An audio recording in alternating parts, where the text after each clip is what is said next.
Hi friends, ఇప్పుడు ఒక కొత్త టాపిక్ మనం ఫోకస్ చేద్దాం. ఎందుకంటే ప్రపంచంలో హాట్ టాపిక్గా ఏం మారుతుందంటే Israel, America, Iran war. So America, Israel కలిసి ఇరాన్ మీదకి యుద్ధం చేస్తున్నాయి. ఇంత ఘోరమైన యుద్ధంలో ఏంటంటే ఇది ఒక దేవుని రాకడకు ఒక బలమైన సూచన అని చాలామంది అనుకుంటారు. మరి బైబిల్ ఏం చెప్తుంది? అనేక యుద్ధాలు జరుగుతున్నాయి, ఘోరమైన విషయాలు జరుగుతున్నాయి, కానీ మరి ఈ యుద్ధం అనేది నిజంగా దేవుని రాకడకు సూచనేనా? అసలు దేవుని రాకడ రావాలా? ఎప్పుడు వస్తుంది? దేవుని రాకడ ఎప్పుడైనా రావచ్చా? బైబిల్ ఒక విషయం చెప్తుంది, అది చూద్దాం. ఏంటంటే 2 తెస్సలోనికైలకు 2వ అధ్యాయంలో 3వ వచనంలో, మొదట భ్రష్టత్వం సంభవించి నాశన పాత్రుడకు పాప పురుషుడు బయలుపడితేనే కానీ ఆ దినము రాదు.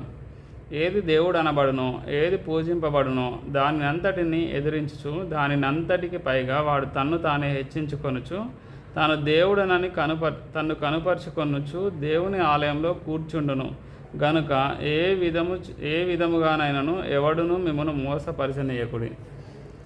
సో ఏ విధముగానైనా ఎవడు మిమ్మల్ని మోసపరచనీయకండి. ఎందుకంటే చాలామంది వచ్చి ఆ దినం గురించి, దేవుని రాకడ గురించి, 2వ రాకడ గురించి చాలా ఫాల్స్ టీచింగ్స్ ఉన్నాయి బయట. కాబట్టి ఎవడు మిమ్మల్ని మోసం చేయకండి. ఎందుకంటే మెయిన్ గుర్తు ఇక్కడ ఏం చెప్తున్నాడంటే నాశన పాత్రుడు పాప పురుషుడు బయలుపడాలి. క్రీస్తు విరోధి, నేనే క్రీస్తును అని చెప్పుకునేటతను రావాలి ఫస్ట్ ఆఫ్ ఆల్. మరి అతను వచ్చిండ ఇప్పుడు రాలేదు కాబట్టి రాదు.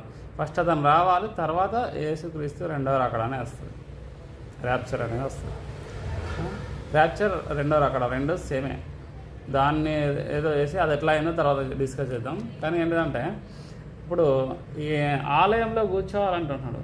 ఏది దేవుడు పడినో, ఏది పూజించబడినో దాన్ని అంతనే ఎదిరించదు, దానికంతటి పైగా వాడు దేవుడిని తన్ను తాను కనపరుచుకుంటాడు. నేనే దేవుణ్ణి అని చెప్పుకొని దేవుని ఆలయంలో కూర్చుంటున్నాను. ఫస్ట్ దేవుని ఆలయం అనేది లేదు. దేవుని ఆలయం రావాలి, దేవుని ఆలయంలో అతను కూర్చోవాలి. ఫస్ట్ వాడు బయలుపరచబడాలి. క్రీస్తు విరోధి లేదా అంత్యక్రీస్తు అనే అతను, అంటే యాంటై క్రైస్ట్, అంటే ఇన్ ప్లేస్ ఆఫ్ క్రైస్ట్ అనే మీనింగ్ కూడా వస్తుంది. నేనే క్రీస్తుని అని చెప్పుకోవాలి ఒకటి, అంటే నేనే దేవుణ్ణి అని చెప్పుకొని ఆ మందిరంలో కూర్చోవాలి 2. ఈ ఇంపార్టెంట్ జరగడానికి అతను ఫస్ట్ క్రీస్తు విరోధి బయలుపడాలి, మందిరంలో కూర్చోవాలి. ఆ మందిరం లేదు. మందిరం ఇజ్రాయెల్లో కడుతున్నారు. ఆ మందిరం కట్టిన తర్వాత నేనే క్రీస్తు అని ఇతను బయలుపరుచుకున్న తర్వాత, ఇతను క్రిస్టియన్లు హింసించిన తర్వాత 666 ముద్ర వచ్చిన తర్వాత దేవుని అక్కడ వస్తుంది. సో ఇవన్నీ యుద్ధాలు అనేవి టెంపరీ చాలా జరగవచ్చు ఇటువంటి.